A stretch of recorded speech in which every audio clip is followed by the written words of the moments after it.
સુરતના પીપલોદ વિસ્તારમાં વેલેન્ટાઇન સિનેમાની પાછળ અનોખા એક્ઝિબિશન ગામ મ્યુઝિયમની શરૂઆત થઈ છે। આ મ્યુઝિયમમાં કુદરતી રીતે તૈયાર થયેલા પથ્થરો અને હીરા સહિતની વસ્તુઓ રાખવામાં આવી છે, જેનો લાભ સુરતીઓની સાથે સાથે દેશ દુનિયાના લોકો લઈ શકે છે।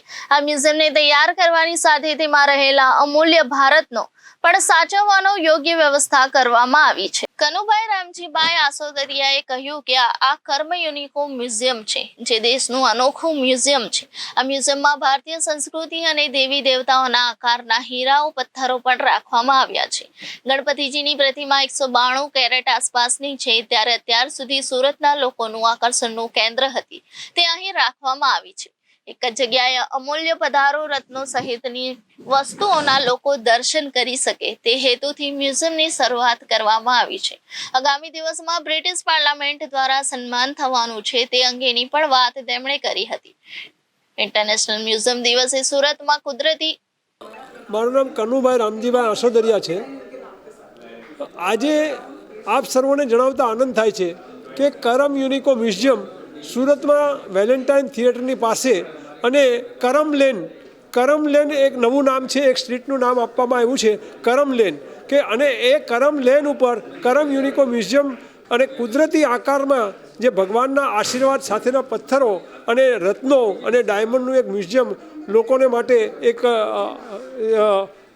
ઓપનિંગ કરતા આજના ઇન્ટરનેશનલ મ્યુઝિયમ ડે ઘણી ખુશી થાય છે અને આનંદ થાય છે। અને સૌ સુરતવાસી, ગુજરાતવાસી, ભારતવાસી અને દુનિયાભરના હિન્દુત્વ સાથે જોડાયેલા માણસો આમાં બહુ આનંદ થયો છે। એવા મને દેશ વિદેશથી સમાચાર આવ્યા છે, મેસેજ મળ્યા છે અને એક બહુ ખુશીની વાત છે। દેશ વિદેશની વાત કરી જ છે તો કઈ જગ્યા પર આપનું સન્માન કઈ તારીખે થવા જઈ રહ્યું છે અને ઓફિશિયલ લેટર કઈ રીતે આપ્યો? હા, બ્રિટિશ પાર્લામેન્ટ ઇંગ્લેન્ડના તરફથી મને 17મી જુલાઈ માટે એક ઓફિશિયલ લેટર, એક પાર્લામેન્ટમાં સન્માન માટેનો એક લેટર મળ્યો છે અને એ લેટર ઓફિશિયલ છે અને એમના એક આમંત્રણ તરીકે આપ્યું છે અને જવા માટે અમે વિચારીશું કે કેવી રીતે અનુકૂળતા છે। આ મ્યુઝિયમમાં ખાસ એવું શું આકર્ષણનું કેન્દ્ર છે અને સુરતીઓને શું કહેશો આકર્ષણના કેન્દ્ર લઈને મ્યુઝિયમ માટે કઈ રીતે?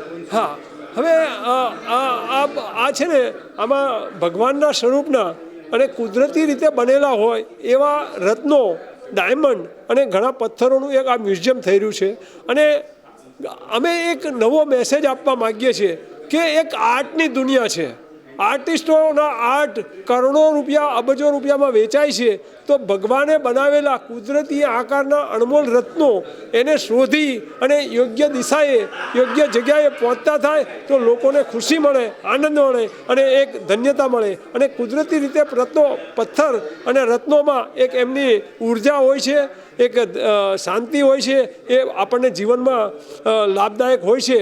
એ સંદેશો પણ હું બધાને આપવા માગું છું। ગણેશજીની પ્રતિમા છે, હા, કેટલો એના વિશે શું? કરમ ડાયમંડ ગણેશા છે એ 182 કેરેટના છે, પણ કરમ એમેથિસ્ટ ગણેશા, આરામ કરતી મુદ્રામાં કરમ એમેથિસ્ટ ગણેશા છે એ 1,36,000 કેરેટના છે અને કિલોમાં એ 27 કિલો 300 ગ્રામના છે। એ કુદરતી સ્વરૂપનું એમેથિસ્ટ રત્ન છે, એમાં આરામ કરતી મુદ્રામાં ગણેશજી છે અને એ વર્લ્ડ બુક ઓફ રેકોર્ડવાળા એને સર્ટિફિકેશન કરશે, એની તપાસ પણ એ લોકોએ સર્ચ અને માપતાલ ચાલુ થઈ રહ્યું છે।